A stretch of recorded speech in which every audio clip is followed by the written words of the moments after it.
Bonjour téléspectateurs de Business 24 Africa et merci de suivre votre matinale Business Matin. Aujourd'hui, nous sommes avec Monsieur Lodamas et nous allons parler d'un sujet très important. Restez avec nous, nous reviendrons tout à l'heure après ceci.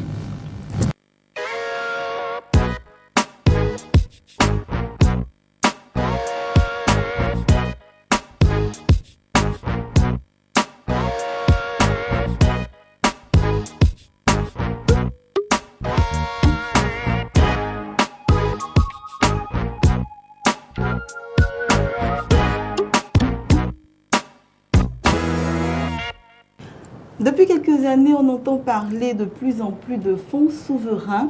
L'occasion nous est donnée aujourd'hui dans cette émission d'aller plus en profondeur concernant cette question. Et pour ce faire, je le disais tantôt, nous sommes sur ce plateau avec M. Lodamas, notre consultant de tous les jours. Je rappelle que M. Lodamas est journaliste à PME Magazine. Il est aussi spécialiste des marchés financiers. Bonjour Monsieur Lodamas. Bonjour Madame. Merci d'être sur notre plateau. Merci pour l'invitation. C'est toujours un plaisir de vous recevoir sur notre plateau. Nous également. Voilà, aujourd'hui je disais que nous allons parler d'un thème très important. Oui. Nous allons parler des fonds souverains. Voilà. Avant d'entrer dans le vif du sujet, nous allons donner quelques définitions ou la définition de cette expression-là, on va dire. D'accord, de façon vraiment simplifiée, un fonds souverain est un fonds public, un fonds d'investissement public qui répond à 3 critères fondamentaux. Okay. Donc le premier critère, c'est que le fonds souverain est possédé ou est contrôlé par un État. C'est pourquoi on parle de fonds d'investissement public. Donc il est contrôlé par un État. Ensuite, le fonds souverain gère des actifs dans une logique de long terme.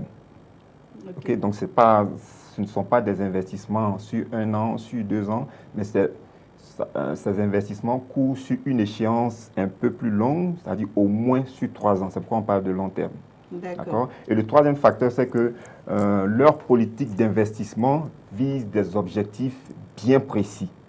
Ça peut être pour diversifier les activités au niveau de l'économie nationale, ça peut être pour préserver l'épargne nationale sur une longue période.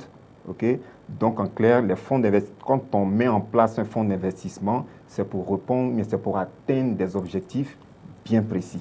Donc, voici en gros, de façon vraiment simplifiée, comment est-ce qu'on peut définir un fonds souverain. D'accord. Est-ce qu'on peut avoir un peu le fonctionnement? Dites-nous comment cela fonctionne. De façon très simple aussi, voilà, parce que c'est l'objectif de votre émission. L'État met en place une structure, l'État met de la liquidité, de l'argent à la disposition de cette structure-là. Et donc, cette structure, on fait une sorte de recrutement où on met ensemble certaines compétences. Donc, le fonds sera géré par des personnes, par des experts en la matière. Okay? Et donc, on leur assigne des objectifs bien précis. Et dans leur fonctionnement, ils cherchent à réaliser des investissements pour glaner des revenus. Et ces revenus-là seront encore utilisés par l'État pour financer le budget national ou bien pour réaliser également d'autres investissements. Donc, c'est une structure mise en place par l'État qui doit réaliser des investissements et les profits qui seront générés à travers ces investissements-là vont également servir à développer l'économie, à diversifier l'économie, à préserver l'épargne de cet État-là sur un long terme. Voilà. Voici un peu comment est-ce que le fonds d'investissement, le fonds souverain fonctionne. Je vais préciser également quelque chose. En fait, le fonds souverain est une forme de fonds d'investissement. Okay? Ce qui est beaucoup plus connu, ce sont les fonds d'investissement privés. Mais quand on parle de fonds d'investissement public, on fait allusion au fonds souverain. Quand on parle de dette souveraine, on fait allusion à une dette qui est détenue par un État. Donc, le fonds souverain est un fonds d'investissement piloté par un État. Ok, c'est bien compris, Monsieur Lodamas. Monsieur Lodamas, quand on parle d'investissement, il y a forcément des ressources. Et d'où proviennent ces ressources-là? Alors, ces ressources proviennent de plusieurs horizons. Ces ressources-là peuvent provenir des excédents budgétaires, c'est-à-dire lorsqu'un État dresse le budget national et qu'au terme de la réalisation de ce budget, on constate un excédent budgétaire, ces ressources-là peuvent donc être utilisées pour constituer un fonds souverain. D'accord. D'accord. Ok. On peut aussi parler des surplus fiscaux. C'est-à-dire lorsque l'État, par exemple, se dit qu'en cette année, le département fiscal, la direction des impôts, doit mobiliser au moins 800 milliards pour financer l'économie et qu'on se rend compte à la fin de l'année que la direction des impôts arrive à mobiliser au moins 1000 milliards, okay, il y a 200 milliards qui s'ajoutent là. Okay, donc cette marge peut être utilisée pour constituer un fonds pour pouvoir alimenter donc les activités du fonds souverain. Okay? Donc en termes de surplus fiscal, on peut, enfin les surplus fiscaux peuvent donc constituer des ressources au niveau du fonds souverain. Également en termes de produits de cession d'actifs, c'est-à-dire lorsque l'État se met par exemple à privatiser une société, les revenus qui sont obtenus peuvent être donc mis de côté pour pouvoir alimenter le fonds d'investissement.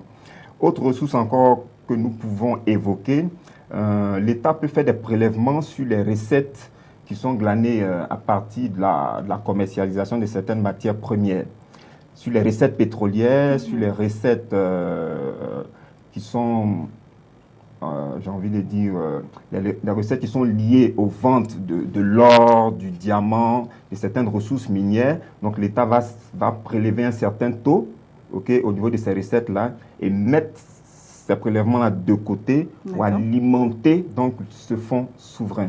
Donc vous voyez, il y a plusieurs ressources donc, qui peuvent être mobilisées, mais l'objectif, comme je le disais, peut être très souvent de diversifier l'économie, de diversifier le PIB, et donc on essaie de voir où est-ce qu'on peut faire des prélèvements. Donc on constitue une certaine liquidité, on met cette liquidité-là à la disposition du fonds souverain, et ce fonds souverain-là donc est chargé de réaliser des investissements dans l'objectif d'atteindre, pour me répéter, pour atteindre les objectifs qui ont été fixés au préalable à ce fonds. D'accord. À vous entendre parler, on a l'impression que c'est un peu comme si l'État épargnait. Oui, c'est une forme d'épargne, mais c'est surtout une forme de diversification des ressources de l'État. Il y a par exemple des pays qui tirent l'essentiel de leurs ressources, par exemple du pétrole. Okay? Mais on peut se dire que sur un long terme, il peut y avoir une pénurie de pétrole. Donc si on aboutit à ce scénario, qu'est-ce qu'il faut faire? Et donc en termes de planification, ces États-là prennent des dispositions pour éviter qu'on puisse se retrouver à une pénurie de ressources principales au niveau du pays. On peut déjà, à partir des ressources, des revenus obtenus, on peut diversifier donc nos activités de telle sorte que si l'État qui dépend fortement des recettes pétrolières, si les recettes pétrolières arrivent à tarir, l'épargne qui a été constituée donc peut servir à diversifier les activités de l'économie et à lever d'autres fonds à partir d'autres secteurs d'activité autres que le secteur d'activité principal. Exactement. Voilà. C'est pourquoi vous allez remarquer que par exemple en Arabie Saoudite, il y a un fonds souverain. En Guinée équatoriale, il y a un fonds souverain. En Chine, il y a un fonds souverain. En Angola, il y a un fonds souverain. Même à côté ici, au Ghana, il y a également un fonds souverain. Tout cela, donc, c'est dans l'objectif de diversifier les activités économiques de l'État. D'accord. Monsieur Lo, on va progresser. Oui. Dites-nous, quel est le poids des fonds souverains dans l'économie mondiale? Alors, au niveau de l'Afrique, on recense plus d'une dizaine de fonds souverains. À l'international, les dernières données statistiques font état d'au moins 75 fonds souverains et la capacité financière de l'ensemble de ces fonds souverains-là est évaluée à plus de 4 000 milliards de dollars. Donc vous voyez qu'ils ont une forte capacité financière et les fonds souverains constituent donc une activité qui, comme vous l'aviez spécifié dans votre introduction, une activité qui commence à prendre de l'ampleur. D'accord. Ok, donc nous allons essayer de relever quelques avantages concernant les fonds souverains. D'accord. Il y a plusieurs avantages que nous pouvons mentionner. Le premier avantage, c'est que les fonds souverains, comme je le disais dans les commentaires précédents, permettent de diversifier les activités de l'État. D'accord. Ok, ça c'est un avantage important. Ensuite, lorsque les activités sont diversifiées, cela peut permettre aussi d'accroître les ressources nationales. Okay, les ressources nationales. Et si les ressources nationales sont accrues, on peut également mieux financer le budget national parce que les ressources sont accrues, les ressources fiscales sont accrues et donc le budget donc peut, parce qu'un budget s'équilibre en ressources et en emploi. Donc quand il y a plus de ressources, on peut facilement faire face aux différentes dépenses qui ont été planifiées. Or, justement, le fonds souverain permet d'avoir plus de ressources. Okay. Donc, le budget national sera facilement financé. Et puis, si le fonds souverain initie des activités à forte rentabilité financière, le fonds souverain peut, par exemple, créer des entreprises, des sociétés d'État. Et donc, par ricochet, cela va permettre de générer de l'emploi dans le pays en question. Donc, en clair, un fonds souverain peut contribuer à réduire le taux de chômage en créant donc de nouveaux emplois. Et je parlais aussi de préserver l'épargne sur un long terme. Les activités donc, du fonds souverain peuvent permettre de préserver l'épargne nationale sur une longue période. Donc, de façon ramassée, voilà un peu quelques avantages que nous pouvons citer. Y a-t-il des risques? Oui, évidemment, il y a des risques parce que l'activité du fonds souverain, c'est de faire des investissements. Or, quand on parle d'investissement, c'est vrai qu'on veut gagner de l'argent, on veut réaliser des profits, mais il y a forcément un risque, ou bien des risques même à prendre en compte. Le premier risque, c'est que le fonds souverain, il y a l'État qui est derrière. Donc, il fonctionne un peu comme une entreprise publique. Or, par expérience, on se rend compte, surtout sous notre tropique, que tout ce qui est entreprise publique, tout ce qui est société d'État n'est pas forcément bien géré. Donc, il y a un risque de gaspillage des ressources qui sont mises à la disposition des dirigeants qui ont à charge de piloter ce fonds souverain. Donc, s'il y a une mauvaise gouvernance qui s'installe, le fonds souverain peut être mal géré et donc il y a un risque à ce niveau-là. Deuxième risque qu'on peut évoquer, c'est le risque de perte financière. Je parlais d'investissement. Quand on réalise un investissement, on peut réaliser des profits, mais également on peut réaliser des pertes. Si le secteur d'activité n'est pas rentable, si l'activité est mal gérée, si la réalité ne correspond pas aux prévisions d'antan, on peut sortir de l'investissement avec des pertes. Donc là aussi, il y a un risque que nous pouvons mentionner. Troisième point, c'est que lorsque le fonds souverain pénètre un secteur d'activité, parce que je le dis, je le rappelle, le fonds souverain, il y a l'État qui est derrière. Donc c'est une force, c'est un avantage concurrentiel. Et donc si vous, en tant que fonds souverain, sur la place du marché, vous êtes en concurrence avec d'autres sociétés, elles peuvent se retrouver défavorisées. Il peut y avoir une sorte de concurrence déloyale. Donc à ce niveau-là aussi, il faut faire très attention. Si vous êtes un fonds souverain et que vous opérez dans un secteur d'activité et que vous êtes en compétition avec d'autres entreprises et que vous avez avec vous tout l'appareil de l'État, alors que cet avantage-là n'est pas forcément mis à la disposition de vos concurrents, il peut y avoir donc une concurrence déloyale. Tout à fait. Maintenant, ça c'est plutôt au niveau international. On se rend compte que les fonds souverains sont utilisés comme des bras armés pour mener une sorte de guerre économique. C'est-à-dire un pays peut se servir de son fonds souverain pour aller contrôler l'économie d'un autre pays. Vous comprenez? Donc il va falloir faire très attention. Je prends le cas par exemple de la Côte d'Ivoire. Quels sont les fonds souverains qui interviennent ici en Côte d'Ivoire? Quels sont les secteurs d'activité qui sont pilotés par des fonds souverains de certains États? Je pense que la réflexion mérite d'être menée parce que, comme je le disais tout à l'heure, le fonds souverain peut constituer un outil pour mener une sorte de guerre économique. Donc, il va falloir être très vigilant à ce niveau-là. Et le dernier élément que nous pouvons mentionner en termes de risque, c'est que on constate que cette activité n'est pas suffisamment régulée en fait. Il n'y a pas une autorité qui surveille, qui régule les activités des différents fonds souverains.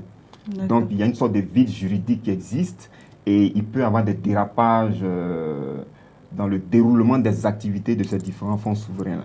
Donc, voilà un peu quelques risques que nous pouvons évoquer. D'accord. Merci, M. Lodamas. Avant de terminer, un petit conseil pour nos téléspectateurs, pour tous ceux qui suivent cette émission-là. D'accord. Donc, en résumé, nous pouvons dire que les fonds souverains sont utiles au-delà de la tendance, au-delà de l'effet de mode qu'on peut peut-être observer. Nous pensons que les fonds souverains constituent des mécanismes intéressants pour sauvegarder l'épargne, pour pouvoir réaliser des investissements, pour pouvoir diversifier les activités au niveau de l'économie. Donc, nous pensons qu'ils sont utiles, mais en même temps, les fonds souverains doivent être gérés par des personnes compétentes. Parce que si les personnes ne sont pas compétentes, si les personnes ne font pas preuve de bonne gouvernance, si elles ne sont pas conscientes, il y a le risque donc qu'on assiste à une sorte de gaspillage des ressources qui sont allouées à ces différents fonds. Il y aura des dérapages, comme vous avez dit. Voilà, donc il va falloir faire très attention au niveau du recrutement de ces personnes-là. Mais en même temps aussi, nous disons que le fonds souverain peut servir comme un outil de guerre économique. À travers le fonds souverain, certains pays peuvent contrôler l'économie d'autres pays. Donc il va falloir faire très attention lorsque des fonds souverains interviennent dans les différents pays. Donc voilà un peu ce que nous pouvons dire en termes de conclusion. Merci bien, M. Lodamas. Voilà, chers téléspectateurs, c'était M. Lodamas pour nous donner toutes ces informations. Nous avons été très heureuses de vous recevoir sur notre plateau, M. Lo. Merci. Et chers téléspectateurs, maintenant nous allons passer à notre deuxième et dernière rubrique, La Bonne Affaire. Restez avec nous.